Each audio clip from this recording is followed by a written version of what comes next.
રાજુતરના સમાચાર 26 વર્ષથી ધોળકાથી દેવભૂમિ દ્વારકા જઈ રહેલ પદયાત્રીઓના સંઘ માટે ઉપલેટાના સેવકો દ્વારા માનવ સેવા.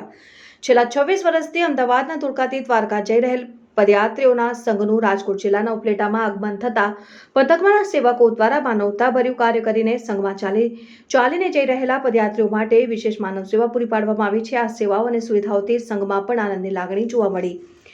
રાજકોટ ઉપલેટાના સેવકો દ્વારા ધોળકાથી લઈને દ્વારકા સુધી પદયાત્રા કરનાર ભક્તો, શ્રદ્ધાળુઓ માટે સેવકો અને આગેવાનો દ્વારા ખાસ વ્યવસ્થા કરીને માનવ સેવાનું ઉત્તમ ઉદાહરણ પૂરું પાડીને સંઘ માટે વિશેષ સેવા પૂરી પાડી છે. જેમાં છેલ્લા 26 વર્ષથી શ્રદ્ધાળુઓ દ્વારા અમદાવાદ જિલ્લાના ધોળકાથી લઈને દ્વારકા સુધીની હોળીના ઉત્સવ નિમિત્તે ખાસ પદયાત્રાનું આયોજન કરવામાં આવે છે.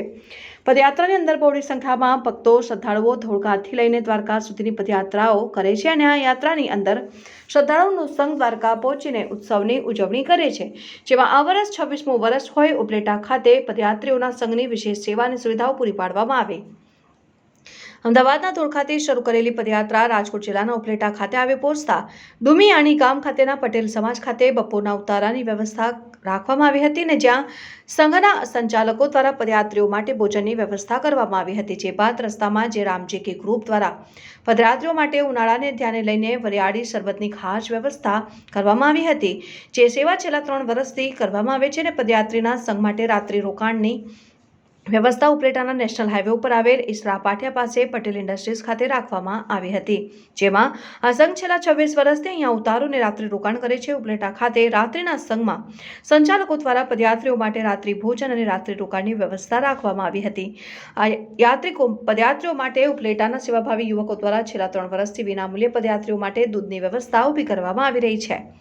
અહીંયા ઉપલેટાના એક માનવ સેવક દ્વારા 25,000નો આર્થિક સહયોગ પણ આપવામાં આવ્યો હતો.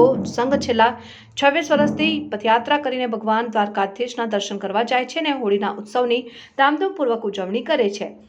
આવી જ રીતે આ વર્ષે પણ સંઘ દ્વારકા પ્રસ્થાન કરી રહ્યું છે. અહેવાલ સરફરાજ કોડીતરના સમાચાર ઉપલેટા. જય દ્વારકાધીશ. મારું નામ રબારી વિશાલ છે, ગામ કોલટ. હાલ અત્યારે અમે ધોળકાથી સંઘમાં દ્વારકા જઈએ છીએ અને અત્યારે અહીંયા ડુમિયાણીથી નીકળી રહ્યા છીએ અને ઈસરા પાટિયા અમારું રોકાણ છે રાતનું. સંઘમાં લગભગ 200 આજુબાજુ માણસનો સ્ટાફ છે અમારો. 26 વર્ષથી અમે જઈએ છીએ. હું ધોળકાથી દ્વારકા. સંઘનો હેતુ એટલે 26 વર્ષથી કન્ટિન્યુ સંઘ નીકળે છે ધોળકાથી. હું લગભગ 2-3 વર્ષથી આ સંઘમાં જોડાયો છું. 2-3 વર્ષથી હાલું છું આ સંઘમાં. મારું નામ નારાયણભાઈ સુવલભાઈ કુલ, ઉપલેટા ટ્રક ટ્રાન્સપોર્ટ એસોસિએશન પ્રમુખ. આખી જે દ્વારકા ચાલીને જવાવાળા 300 જણા ધોળકાથી દ્વારકા જવાવાળાઓને આજે અહીંયા શરબત પાવામાં આવ્યું છે અને રાહદારીઓને, જે રસ્તામાં જેટલા રાહદારીઓ 2500-2600 ગ્લાસ જેટલા રાહદારીઓ અને સંઘને શરબત પાયું છે શ્રી રામજી ગ્રુપ સેવા મંડળ તરફથી.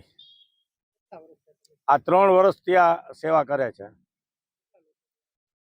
સેવા તો અમારા ગ્રુપમાં એમ માનો ને કે 50 જણા છે. 3 વર્ષ થયા.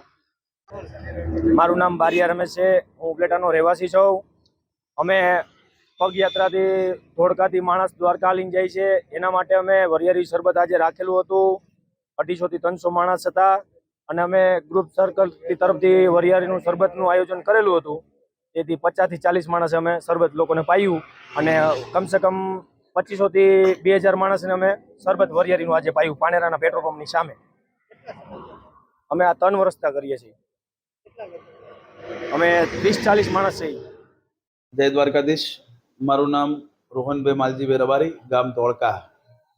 આ પદયાત્રા સંઘ છેલ્લા 26 વર્ષથી અવિરત ચાલે છે અને ભગવાન દ્વારકાધીશ કરશે તો અવિરત ચાલતો રહેશે. અમે હોળી તહેવાર નિમિત્તે છેલ્લા 26 વર્ષથી ફૂલડોળ ઉત્સવ અને હોળી તહેવાર નિમિત્તે પદયાત્રા લઈને નીકળીએ છીએ. આજે બપોરે ડુમિયાણી પટેલ સમાજમાં અમારું બપોર રોકાણ હતું.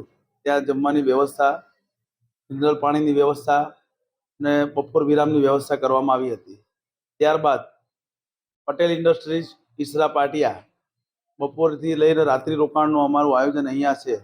સાથે અમારું ભોજન વ્યવસ્થા છે, પાણીની વ્યવસ્થા છે રસ્તામાં સતત શરબત, ચા પાણી, નાસ્તાનું આયોજન લોકો દ્વારા કરતા આવ્યા છે અને અમે એ સેવાનો લાભ લઈએ છીએ.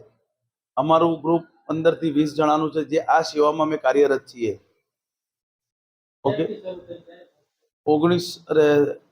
શરૂઆત અમારી 7 તારીખ, ત્રીજો મહિનો ત્યાંથી શરૂઆત થઈ પદયાત્રાની, અને તારીખ 21/3 રોજ અમે દ્વારકા પહોંચીશું. 22/3 ધજા છે અમારી.